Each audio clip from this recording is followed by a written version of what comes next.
The choice. William James had problems, really bad problems. Although born into a wealthy and prominent family, from birth James suffered life-threatening health issues.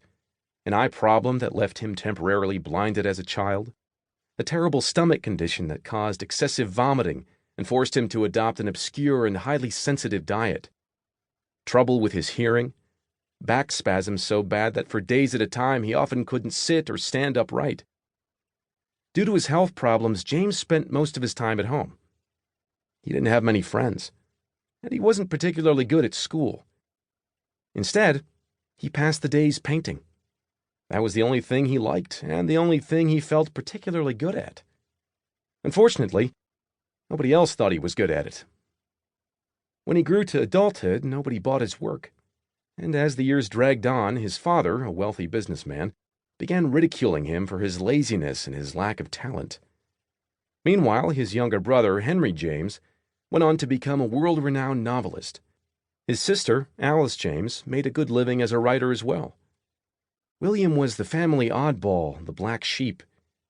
In a desperate attempt to salvage the young man's future, James's father used his business connections to get him admitted into Harvard Medical School.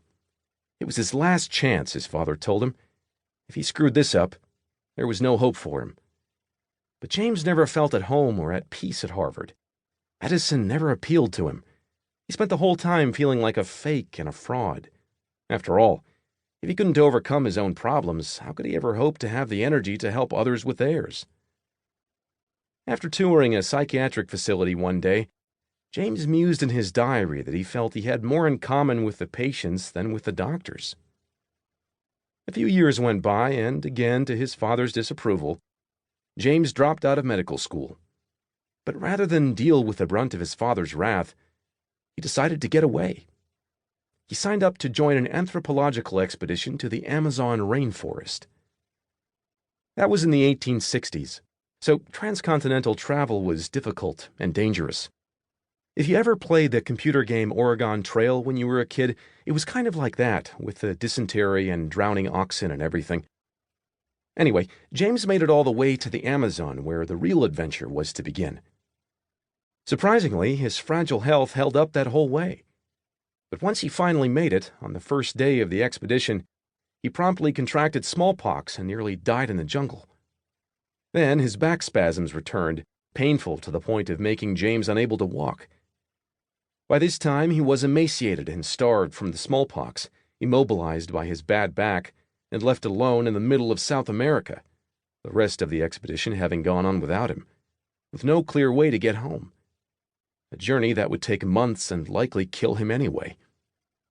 But somehow he eventually made it back to New England, where he was greeted by an even more disappointed father. By this time, the young man wasn't so young anymore. Nearly 30 years old, still unemployed, a failure at everything he had attempted, with a body that routinely betrayed him and wasn't likely to ever get better. Despite all the advantages and opportunities he'd been given in life, everything had fallen apart. The only constants in his life seemed to be suffering and disappointment. James fell into a deep depression and began making plans to take his own life. But one night, while reading lectures by the philosopher Charles Peirce, James decided to conduct a little experiment. In his diary, he wrote that he would spend 1 year believing that he was 100% responsible for everything that occurred in his life, no matter what. During this period, he would do everything in his power to change his circumstances, no matter the likelihood of failure. If nothing improved in that year, then it would be apparent that he was truly powerless to the circumstances around him, and that he would take his own life. The punchline? William James went on to become the father of American psychology. His work has been translated into a bazillion languages, and he's regarded as one of the most influential intellectuals and philosophers and psychologists of his generation. He would go on to teach at Harvard and would tour much of the United States and Europe giving lectures. He would marry and have 5 children, one of whom, Henry, would become a famous biographer and win a Pulitzer Prize. James would later refer to his little experiment as his rebirth, and would credit it with everything that he later accomplished in his life.